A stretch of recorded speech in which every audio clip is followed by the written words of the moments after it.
Welcome, welcome. Jamie Hernandez here, founder of Breakthrough Yoga Coaching Method, helping you bridge the gap between your spiritual practice and your business so that you can grow emotionally and financially. So my very first question to you, write me in the comments, what do you think of when you hear the phrase, the innocence of a child? The innocence of a child. What words come to your mind?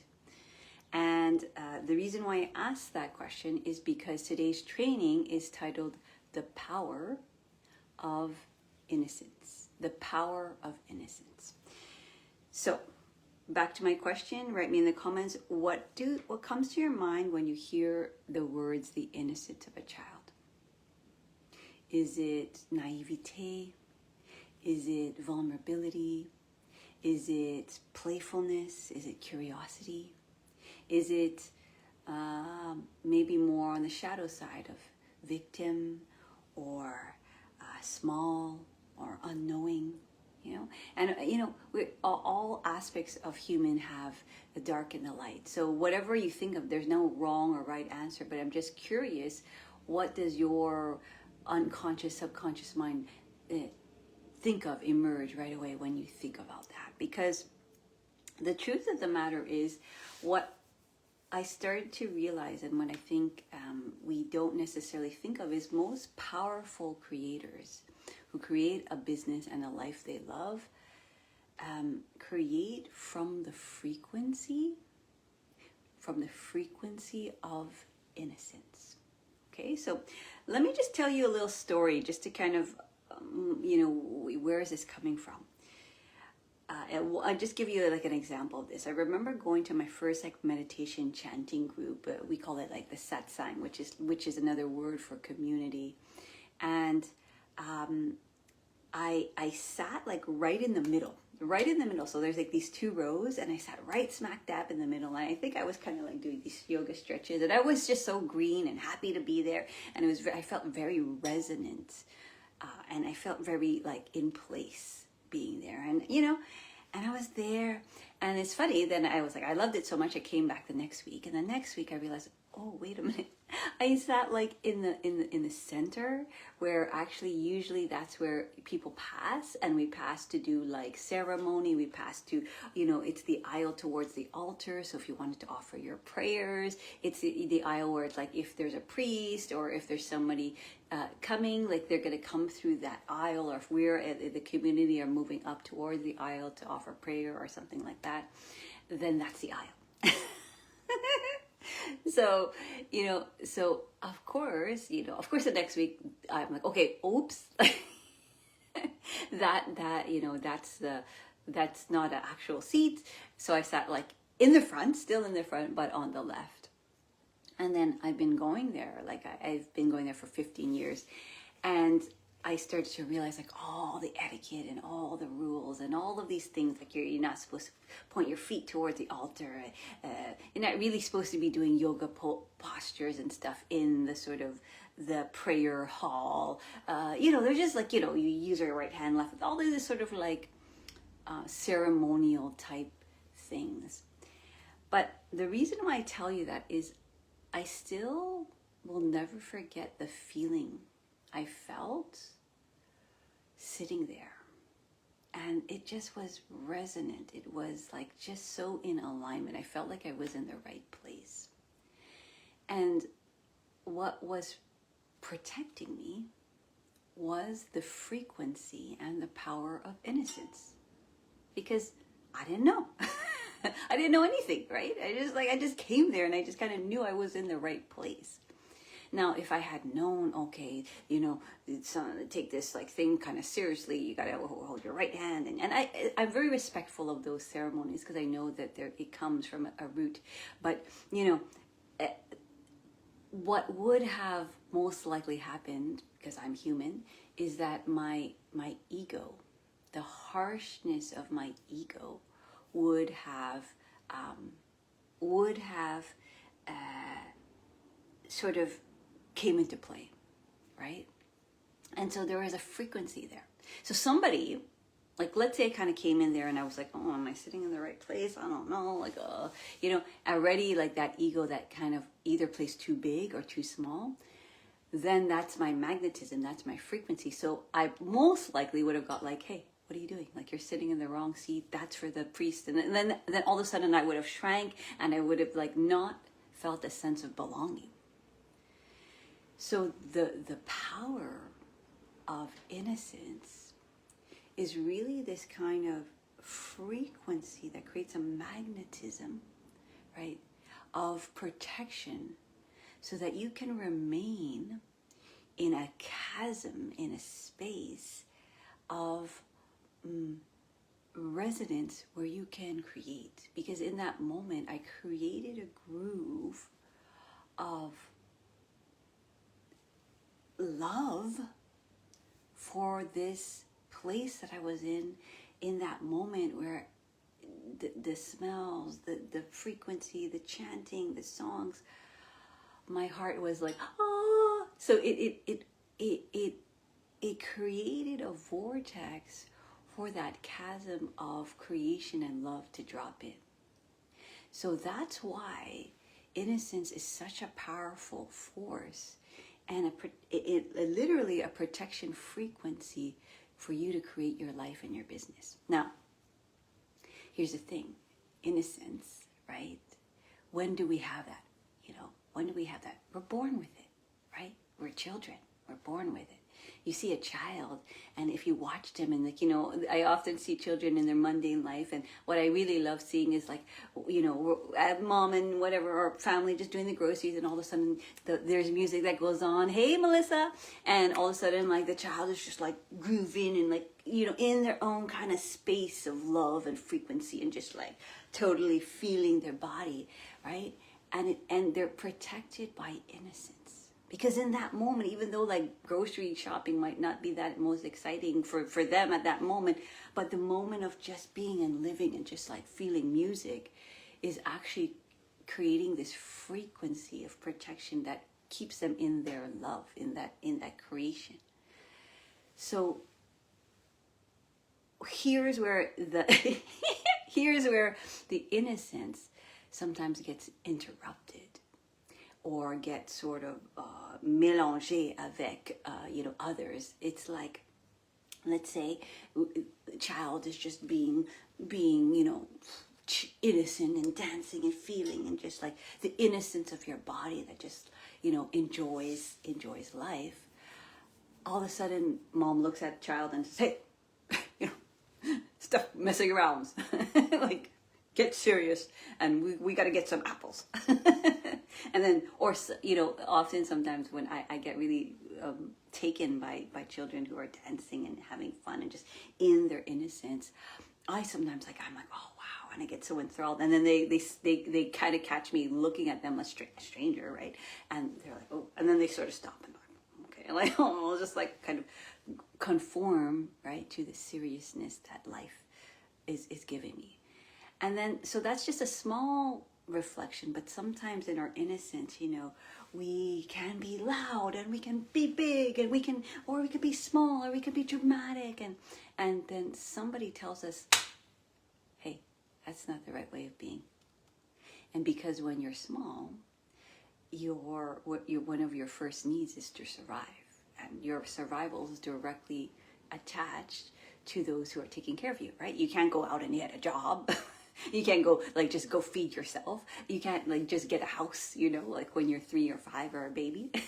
So our survival mechanism is very much attached to those around us. So what do we do? Ooh, okay, if we're gonna fit in to this tribe, right? My family tribe, whoever that is, your school, your society. Whew, okay, maybe I'll just become invisible, or maybe I'll adapt so that I can protect my innocence.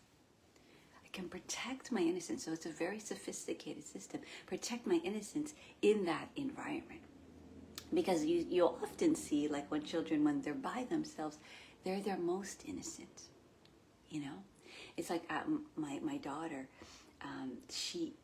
We're renovating her house, and her toys are all over the place, and they're all in these boxes, and it's just like this crazy chaotic place.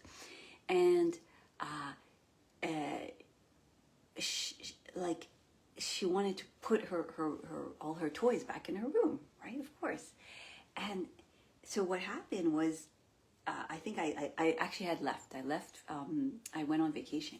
I was not here. I was on a retreat. And she took this chaotic thing, went into her room with the innocence of her own self, which I'll get into a little bit more, the innocence of life itself. And she, out of the chaos, the chasm, because chaos is related to chasm, right? Space. There's this chaotic, like all these boxes and all these toys, she organized it and put it into her space, and she started playing with her toys, and she started in her own kind of frequency of innocence. So my question is like, okay, so if, for example, our innocence gets taken away and maybe if you were to work with me, we would go into, because we always understand that we have these core wounds that in childhood our innocence was disrupted, and so we developed a mechanism of protection, and that disruption could be some form of trauma, some form of drama, and like pretty much all human beings on the planet has experienced some kind of what we understand as traumatic event. We talked about it last week 2 weeks ago in the Dark Night of the Soul, or Entering the Shadow is what I titled it. And so if we're going to get to the innocence, right? If we're going to get to the innocence, we also sometimes have to see, well, what's blocking it? And the way it shows up with our clients is they have this gift and they're compelled to help and change the world, right? And that's what children, usually a child who has still their innocence, they are not, it's not disrupted so much, they want to help other people, yeah? And so our clients, they have this gift that they want to give to the world, but sometimes they feel like they know where they want to go, but they feel kind of like something is stopping them, something is blocking them, something is protecting them, right? And we soon start to learn it is something in their childhood that was imprinted in the physical body, in the mind, and in their energy, that sort of literally mechanistically stops them from moving forward, literally, because there was a protection mechanism that was created when, if we're going to be seen. And in our childhood, if seen meant like, okay, you're going to get in trouble now because now you're too loud, or you're too annoying, or you're moving too much, right? Then the protection mechanism, okay, let's get unseen, let's get invisible, let's get small, right? Let's protect, because that's my survival. And then so when we want to put ourselves out there, so many of our clients, they feel like one of their issues is not being able to move and put themselves out there in the social media or in marketing. And so they don't understand. They understand what to do, but they don't, or sometimes they don't understand what to do, but they understand, they know they want to do that, but they know they feel stuck. So let me know in the comments if that's you, right? So the question is, okay, so if I experience some kind of trauma and I need to move through that in order to tap into frequencies like innocence, what are the doorways? Okay, and one of the things is that we go much deeper in the kind of the core wounds that attach. But I kind of want to give you a bit of doorways, because it is important to understand how to work with our core wounds. And at the same time, sometimes it's layers and layers and layers. If you've been on this healing path, this journey, you kind of know every time you enter some sort of medicine or doorway, there's always like another layer to be peeled. Okay, so the root of it all is to get to the core wound, right? But let me give you a couple of doorways so that at least now we can begin to enter that space, right? Enter that space of how do I return back to the innocence, right? Because sometimes we understand the end result, but we don't necessarily know how to get to that place. And the first doorway is play. And I know that sounds so obvious, right? It sounds so obvious, but you as an adult, right? You kind of want to figure out what's play for you, right? Because play for my daughter and play for her neighbor and play for somebody else, is different. And so what is your play, right? The doorway of play. What is your play? And, I have a teacher who is a master at creating her own life and her own business exactly the way, from my perception, obviously, in such a authentic, aligned, truthful way. And her play is surfing, right? That's her play. Like her playground is surfing, right? And so what is it for you, right? That is your play. Now, if you don't know, that's okay. But I'll give you another doorway that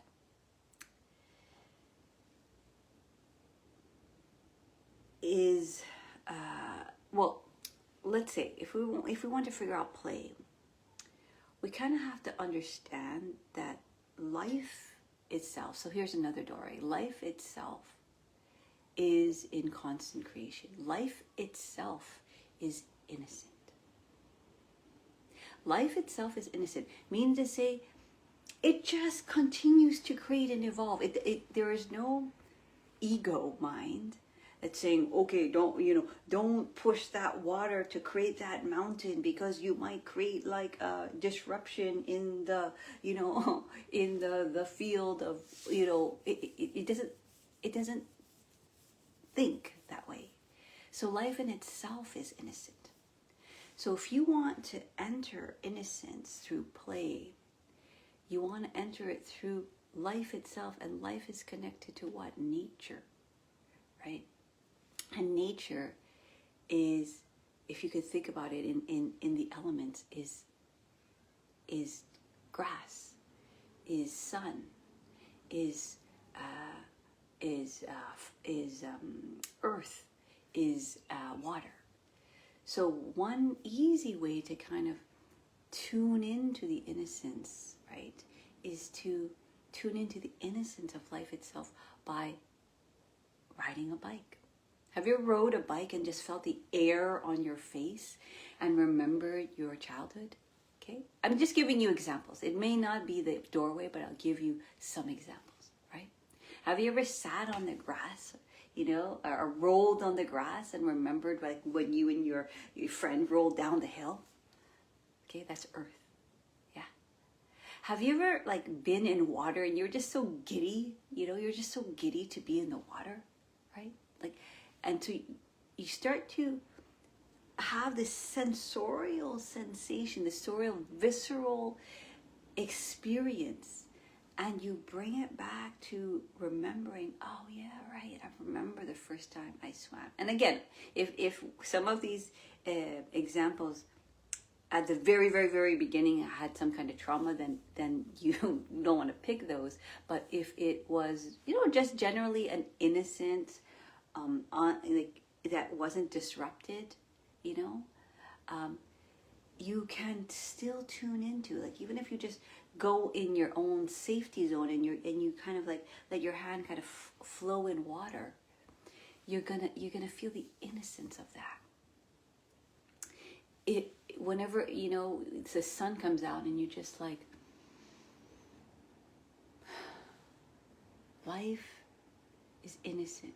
It just permeates through everything, right? So feeling the sun on your face is a form of innocence. So earth, maybe playing with rocks or walking on a mountain or lying in the grass, climbing a tree, right? Riding a bike, feeling the air on your face or going for a walk, feeling the sun. So that's the fire, that's air. And then just the spirit of receiving life from this, like the way a baby would receive life. Like when you see, if you ever, like, here's an example. If you ever like watch water and the sun dancing on water, it's like this magical orchestra of something happening. And if you were just to watch it from that pure innocence, not like, oh, okay, I know that's water and that's the sun. It's like, if you were really just to see it from that eye of a baby who's never seen it before, because they're probably seeing it more closer to what it is than we are, because the intellectual mind loves to put everything in a box and think it knows what it is already. But creation doesn't really live there. When you kind of figure out something, or you have something by memory, it doesn't really give room for creation, because creation needs a container and it needs space. So when we go into these life, directly into life, I want to, go back to the baby thing. You ever watch a baby, right? So as I talked about a child, but whenever watch a baby and they're looking at their hand, like, oh my God. And then they move it and they're like, oh, they hit their head. They're like, oh my God. Like, and they're so in awe and fascination. Like even now as I look at my hands, it's like, I never really look at my hands like this, So it's the same thing. Like when you look outside and take away all the labels and you see the majesticness, right? Like like I was talking about, like it literally, you see like these sparkles and these glowing, and then you start seeing patterns. If you look long enough in the water, it's like this magical, like, wow. And all of a sudden you're back in the frequency of innocence. And so it protects the space that creation needs. Creation needs space, but it needs a frequency that it can enter. And it can't necessarily enter from a memory space. So if you look outside, so it's two different ways. If you look outside, okay, pine tree, okay, clouds, okay, house, okay, street called blah, blah, blah. And it's like, but if I look and I'm like, whoa, like, you start to see, like, what are those? Like, if you've never seen a cloud before, like, what is those puffy cotton? I don't know. Like, I have no idea what it is, It releases, first of all, it releases different chemicals in the body, but it releases a frequency, right, that starts to merge with your cellular makeup.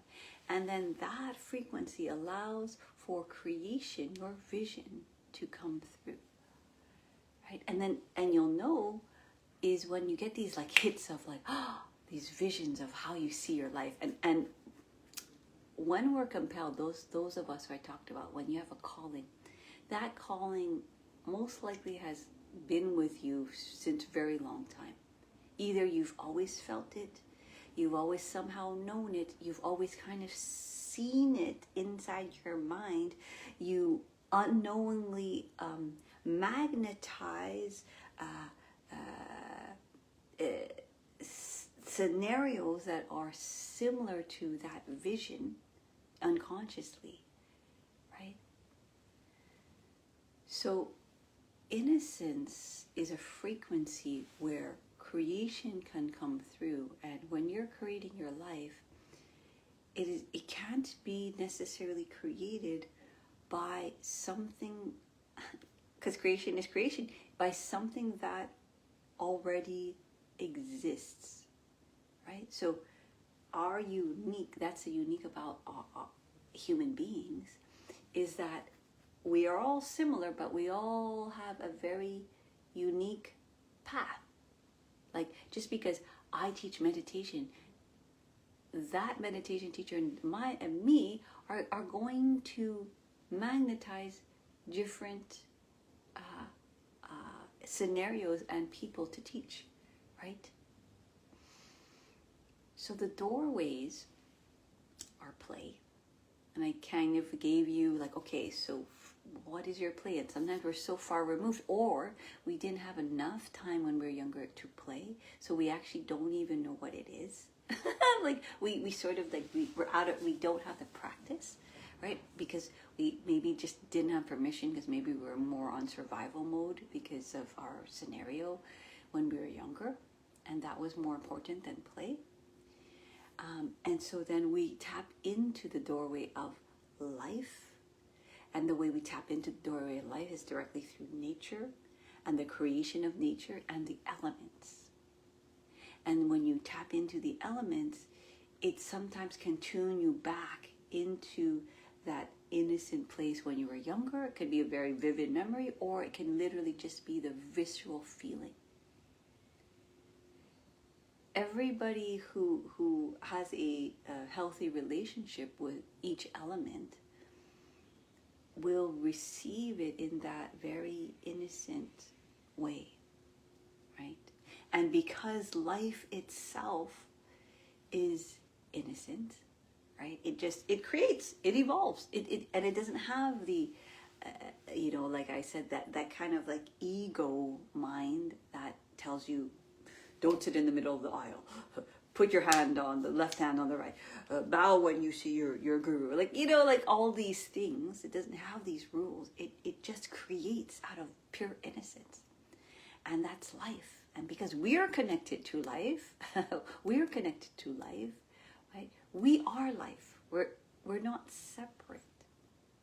So it gives us this kind of unity consciousness where we start to understand, okay, if life is always creating, then, and I am part of life, then I am always creating, right?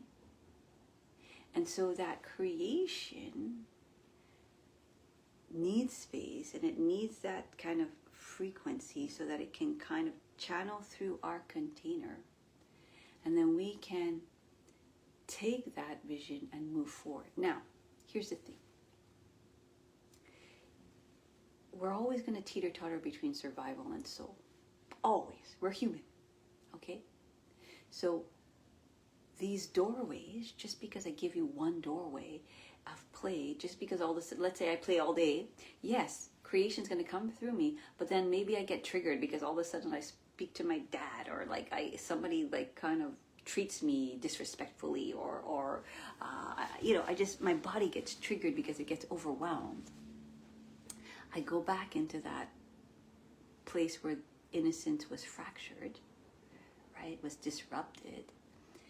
And the way it works is that we're constantly kind of visiting both. And here's where we sometimes make the mistake. We think, well, I should never visit that place again.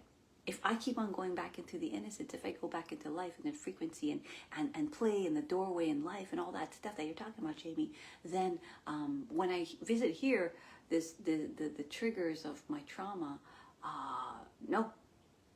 But really, what we begin to realize, if you've been on this path for a long time, and what I teach all my clients is that actually we're constantly visiting both.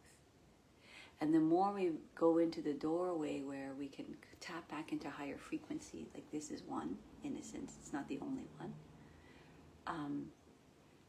the more we can revisit the survival areas of our life, the trauma in our life, with a container, with the ability now to hold it without coming from that place where I'm simply protecting. I'm coming more from a place, okay, I can see why you're protecting in this circumstance, because you feel threatened, your body feels threatened, your mind it's like somebody's saying similar sentences to you, or I went to this dance class the other day, and I was dancing with this person, and he was very like with his physical, like hands very kind of like jostling me around, and it was just very triggering in a way. And triggered, but I had the frequency of holding it, where it didn't trigger me so much to the point where like I was back in my trauma. I was just back in the same sensation, similar sensation, but holding it in a different frequency. Because now I'm collaborating with that internal mechanism that is trying to protect me. The nervous system's like, oh, danger, danger. You know, somebody who's manipulating you with their physical hands. Oh, right? But I am now able, because I've gone both sides into really deep into why my survival mechanism is that way. And that's a process we do through the body, through the mind, and through energy. That's actually the very first things we do if you were to work with me, is to look at where it's been encoded, imprinted in the body, mind, and energy. Because those three levels are really important. And then learn how to continue to be with it and collaborate. Now, here is another doorway that I think we take for granted, and we somewhat understand it, but we also somewhat don't. We all know, like, okay, movement, exercise. We all have our thing, right? A lot of us go to the gym, but it can be very mechanical.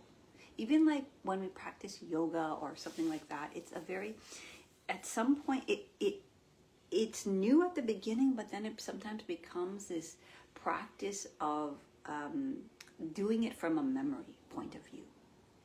So I always like to bring people into very basic, like the doorway of movement. Because fundamentally, when we're practicing these exercises, all of these things, the doorway is of movement. And if you start to move with what my teacher calls your self-existing energy, the energy that is already there. So let's say, okay, the energy of like, man jostling me and handling me in a certain way that is kind of, I'm my nervous system's like, kind of going a little bit on alarm, right? How can I now, go back into that self-existing energy through movement? So meaning to say, moving with what's already there. Okay, so that's it. That there's the innocence. Like again, when I come back to that example of a child just dancing, right? They're not like, oh, okay, I should dance with my hands and I should dance with my feet and I should, unless like whatever, they've been watching a lot of TikTok and they're just doing what they see. But most children who let's say they've never seen dance before, but they move, you're going to see that they move from that frequency of innocence. So that self-existing energy, whatever is there, right? The doorway is to learn how to move with it, right? And so if you were to work with me, we'd work with the ability to move. And we talked about elements. And so we, one of the tools is to work with movement. And because life and because nature is innocent, we're going to move with the elements. So move with water, right? Move with earth, move with fire, right? Move with wind, right? Move, right? Spirit.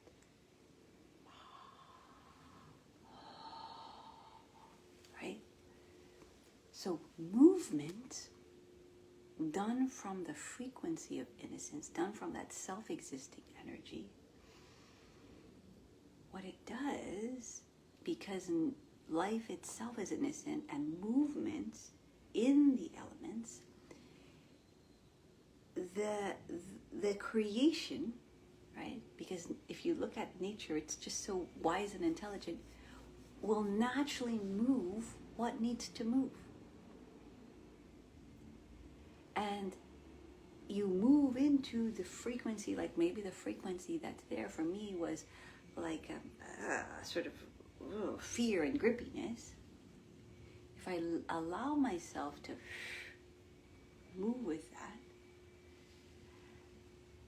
and I allow the natural ability for the body to know what to do, life will reorganize the way it does, like magic, in a way, and start to alchemize that energy. It's similar to like with that example I gave with you with my daughter, where she was in chaos, right? So she was in chaos, and with all her toys that she wanted to have organized in her room, and all of a sudden it's like she literally this whole wall. She like put this whole wall of all of these boxes, and then she like organized all of like, you know, this was her toys for this, and these were her dresses, and you think like that's kind of simple, but it actually like it was kind of a complex deal. Like, and she went into that chaos, but then out through the beingness of her innocence, came out with something that organized itself in a way. She just kind of saw where she wanted things to go, and she just sort of allowed it to be, not overthinking it. So there's a what do you call it? A definition I want to read in the Bible. The innocence that children so naturally express is usually thought of as the absence of something. Experience or education, right? Just like me, when I didn't have the experience of going to that like chanting thing, like I don't know. And the education of like how do you pray and all this business, how do you bow at the altar, all that.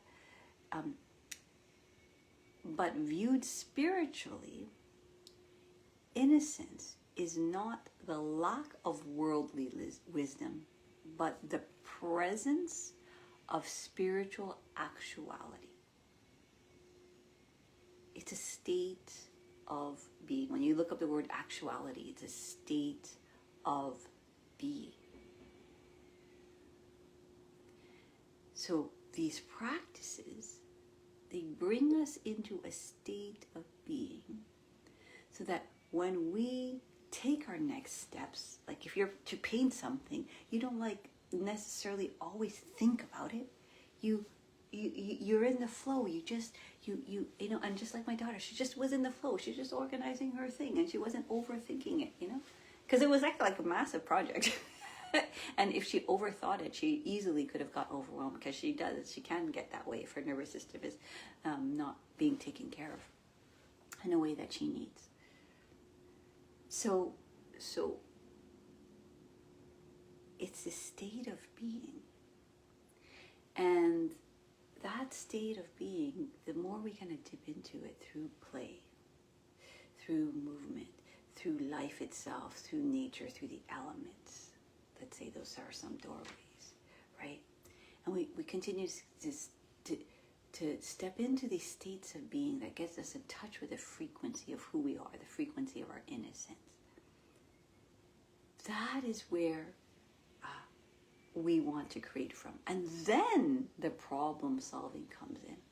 Where it's like, okay, so how am I going to get that done? Who's going to be my allies? Who are going to be my team? What are going to be my practices? What is step number one? Because if like I stepped into that chanting thingamajiggy, or maybe even before I stepped into that, and somebody's like, well, you know, it's very like you have to kind of act a certain way, and you have to like be a certain way, and you have to sit a certain way, and you have to like do this and bow this and do that. That egoic nature would have actually even stopped me from stepping into a place where I fall into home, and home is the doorway, is your body, but home is in that place, that frequency of love.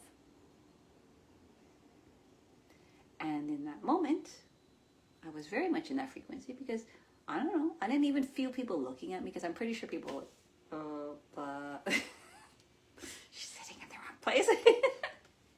You know?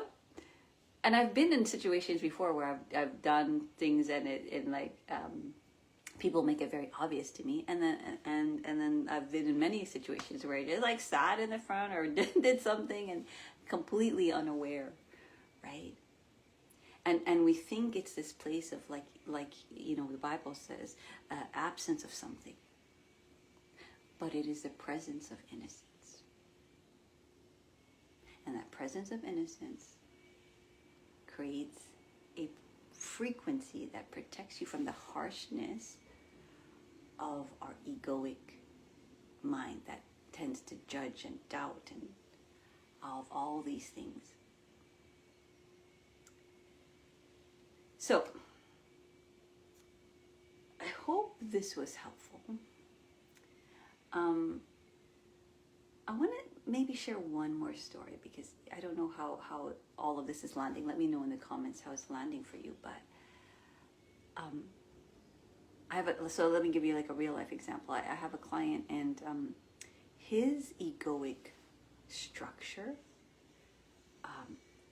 energetically comes through here. And when we were working together, and he was innocently, because in sessions, I will see the survival kind of mechanism come online, which is all the things that's wrong with me, why I can't do it, everything that is like I'm not enough, all of these things, I'm not perfect, all these things that come up. And then all of a sudden, when we liberate a little bit and create more space, chaos into chasm, right, into primordial space, then the innocence of like just, let me just express how I feel and what I really want and how I vision my life, and visioning your life is in the unknown. You don't know it, and at the same time you kind of always known it. And so you can see the two, where it's like when we're in that kind of survival place, we're like, and like it literally, so for my client, like literally, we call it the doubter voice, literally comes in through here. And it literally looks like that. And it's like, when they're talking, it's like, yeah, I don't know, blah, blah. And then we liberate that through our practices of getting grounded, clearing the mind, working with energy. And we go into those doorways. All of a sudden, there's a little bit of space for like everything that creation is just innocently wanting to create and evolve, right? And then sometimes there is a battle, because I remember reflecting back to them that, the thing that they've been talking about for literally years and years and years of what they want to create, that egoic harshness was literally speaking as I was speaking back the truth. So sometimes it's literally in a battle. So we kind of have to know how to work with it, physically, mentally, and energetically. And if you were to work with me, that's what we start to master, right? So that we put the right leader in the driver's seat. And the separation, the egoic kind of structures, or that whatever we want, however we want to say, that thing that stops us physically, mentally, energetically, is not the one in charge. Because very often, unconsciously, when we can't move forward, it's what's driving the bus, because it knew like that's what protected me in the past. So this unknown thing, I'm gonna unconsciously survive and protect myself. Okay, so I just kind of wanted to give you that little example that maybe create some clarity. So let me just recap. Okay, the Power of Innocence is this training. This is called this training. Is the frequency that, whether we understand it or not, or know it or not, is the thing that helps people who want to create a business aligned with their calling, right? Because for my clients, many of us, we have a lot of energy around marketing because it's a putting ourselves out there, a lot of energy around money because it's a receiving, and a lot of energy around sales because it's like asking for what I want. And that all is protected by our core wounds, right? So we start to harness these powers, right? Of the frequency, we yield the frequency of innocence. And so we talked about the doorways of play. I'm not going to go over that again because we really went into that, I hope, right? The doorway of life itself, because life itself is innocent. It's constantly creating. It's not thinking. It's creating, it's evolving, right? It's destroying and then creating again. When we mash up like the soil, it's this chaotic, like, and then out from that, all of a sudden, like, you know, I have like these white flowers that out of like my jungle that's in the front, that, like, where did that come from? Where did these white flowers come from, right? From that chaotic place, that chasm, that primordial space. And then we talked about continuing to touch into life through the elements, right? Because life itself is creating. So if we are not separate from life, we actually are life. Humans are life, and we are creators. And how can we tap into elements of creation, like the earth, like the wind, like fire, like I said sun, like water, like our spirit. Okay, so I gave examples of that, of the, utilizing the, those elements, and if you have like these natural giddy kind of emotions around a certain element, then go play there, right? If you don't have something that is really brings out your play, which means that part that doesn't think, you just are, right? So if you're a professional dancer and you're very technical, and dance is not something that you let loose, I mean, it can be, then maybe we have to choose something else, right? So what's your play? And then going in the elements is an easy doorway. And then the last doorway, and they're all connected, is movement, right? Movement of your self-existing energy. What is there? Because it is very natural. Movement is very natural, and your body is very wise. It will self-reorganize. So, if you're kind of like sitting rigidly all the time, right? There's something about that and then all of a sudden, if you just kind of do something, like, I don't know, you just, sometimes even just like, you're doing something that your mind is not present, all of a sudden there's a reorganization, right? Maybe you're gardening, maybe you're swimming, maybe there's something you're doing in movement. And with our clients, I teach a very kind of specific way of kind of going into the body, so that we get to that place where we tune into a frequency that has always been there, but we haven't necessarily, and this is where I work also with energy, we haven't necessarily anchored it, received it, and expanded it. Okay? So there's getting grounded, there's learning how to clear the mind, but there's also mastery of energy. When you start to master your energy, then you can start literally putting it into the projects that you want. Because when your energy is all kind of scattered all over the place, you are a natural creator, but it's sort of like it's sort of a little bit all over the place. Because we naturally want to create, and especially if we're kind of tuning into spaces that keep us open, but we don't necessarily have a direction, and that's where the business strategy comes in, where it's like, basically, when you're creating your life, and especially with people that I work with are mostly sensitive and empathic, we just need to understand the next obvious action.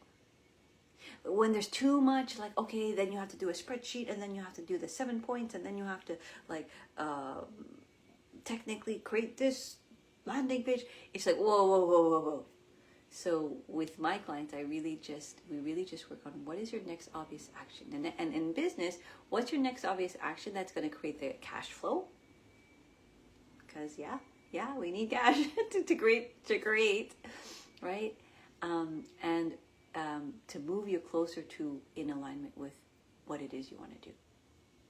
And sometimes we kind of get sidetracked. We think, oh, I got to do all of this. I got to post 1,000 times on social media before I get my first client. And it's like your first client's could be literally the next person you speak to. So we make it really simple. But we clear the spiritual house first through what we've been talking about. And then we bring it into, we take that now alchemized energy, that available energy, and we kind of put it into next action. Until like the next kind of nervous system breakdown happens, and then we work with that, because again, it's always in and out, survival soul, survival soul, until all of a sudden soul has a place that you continue to revisit in your sacred practice, that you begin to direct your life from that place. And then we'll fall off the wagon. Sometimes we're completely going off, totally veering left when we were supposed to kind of inch towards the right. But that's how it works. You inch towards the right enough times, and all of a sudden you're in a completely different place.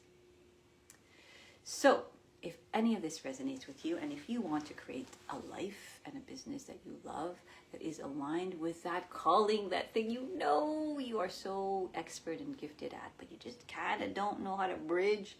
How do I make money? How do I market? How do I sell? Oh my God, I hate those words. There's energy around that. Then DM me and let me know, Jamie, I'm ready for a breakthrough yoga coaching call. And then I send you an application. And in that application, when you answer the questions, I'm going to start to see where it is, read between the lines, where it is that we're stuck. And then on the call, what we usually do is we start to look at where has that been. We get to the core right away. Okay, we don't F around. We don't take 10 years. We go right to where has it been imprinted in the body? Where has it been imprinted in the mind? Where has it been imprinted in energy? Because the people that work with me have been doing this healing journey long enough. That's the thing. People in business, purely from that kind of intellectual point of view, they haven't been doing that work. So that's your asset. So we're going to utilize your asset from the get-go, right? And then from your own language, and then we're going to start to peel it away to start to see, okay, where do we want to go now? Where are we going with this? And how can I actually make that vision that I want to see in the world here on the 3D? Because that's the most fulfilling thing for our soul, because it is the highest use of our energy. And as much as we kind of think we're playing safe by putting our energy somewhere else, it actually is hemorrhaging. And it looks like we're staying safe, but it's actually hemorrhaging. And then if we do that too long, then we kind of forget how to put the energy back into where we want to go. All right, I hope this was helpful. I hope this is helpful. It was really nice to dive into this frequency of innocence with you. If you have any questions, I want to hear your biggest insights, your biggest takeaways. And in the comments, you'll also see my Calendly link if you want to book a call and understand how you can do this. And I also teach our clients how to charge, at higher rates, because this is a thing that it blows people's mind, that there's even this concept. So I can unhook you out of the dollar per hour model into more of a premium space, because you have so much expertise. And so we just have to kind of bring it and synergize it into a form of clarity that you align with, so that you can put it out there. So that's it for me. I'll see you guys next week, 11 a.m. Eastern Standard Time. You can DM me or find me, and find that Katie's going to put the link. And if you're ready, you can book a call.